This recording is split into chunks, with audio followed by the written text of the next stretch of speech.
अथ अर्गलास्तोत्रम्। ॐ अस्य श्री अर्गलास्तोत्रमन्त्रस्य विष्णुर्ऋषिः अनुष्टुप् छन्दः श्रीमहालक्ष्मीर्देवता श्रीजगदम्बा प्रीतये सप्तशती पाठाङ्गत्वेन जपे विनियोगः। ॐ नमश्चण्डिकायै। मार्कण्डेय उवाच। ॐ जयन्ती मङ्गला काली भद्रकाली कपालिनी दुर्गा क्षमा शिवा धात्री स्वाहा स्वधा नमोऽस्तु ते। जय त्वं देवी चामुण्डे जय भूतार्तिहारिणी जय सर्वगते देवी कालरात्रि नमोऽस्तु ते। मधुकैटभविद्राभि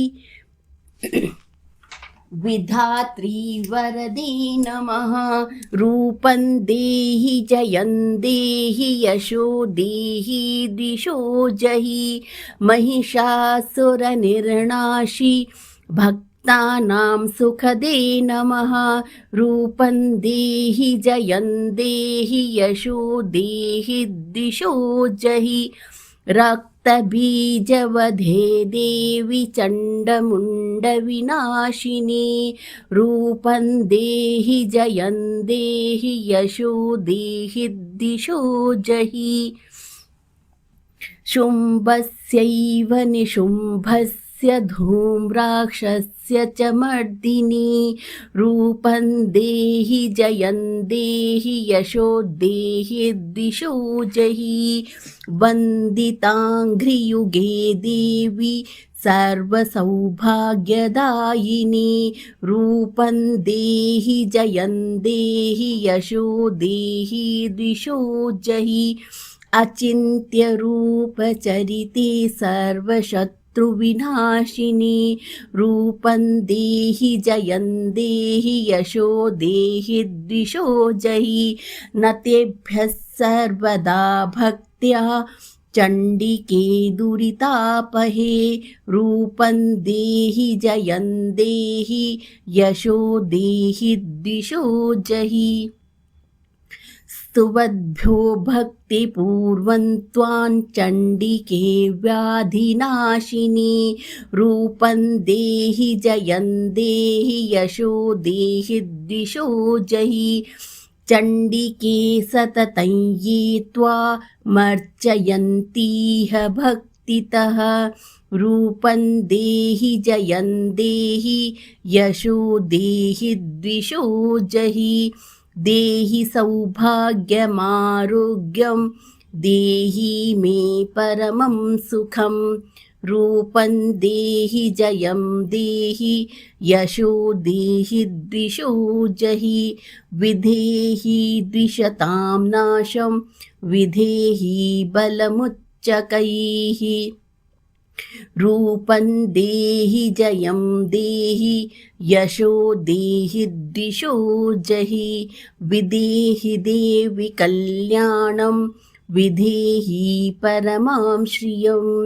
रूपं देहि जयं देहि यशो देहि दिशो जहि सुरासुरशिरोरत्न निर्घिष्टचरणेऽम्बिके।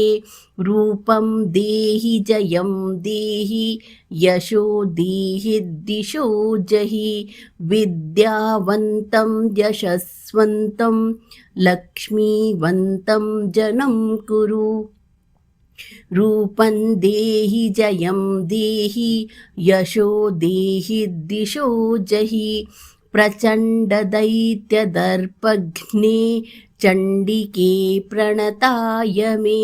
रूपं देहि जयं देहि यशो देहि दिशो जहि चतुर्भुजे चतुर्वक्त्र संस्तुते परमेश्वरी।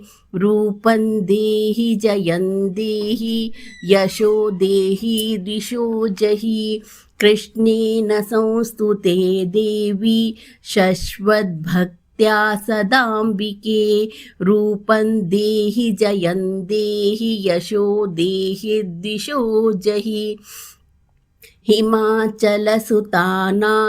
संस्तुते परमेश्वरी रूपं देहि जयं देहि यशो देहि द्विषो जहि इन्द्राणीपति सद्भावपूजिते परमेश्वरी रूपं देहि जयं देहि यशो देहि द्विषो जहि देवी प्रचण्ड दोर्दण्ड दैत्यदर्पविनाशिनी रूपं देहि जयं देहि यशो देहि द्विषो जहि देवी भक्तजनोद्दाम दत्तानन्दोदयेऽम्बिके रूपं देहि जयं देहि यशो देहि द्विषो जहि पत्नीं मनोरमां देहि मनोवृत्तानुसारिणीं तारिणीं दुर्गसंसार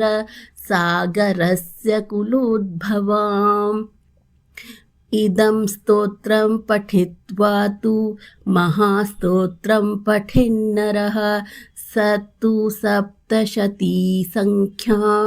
वरमाप्नोति सम्पदाम् ॐ इति देव्यार्गलास्तोत्रं श्रीजगदम्बार्पणमस्तु हरिः ओम्।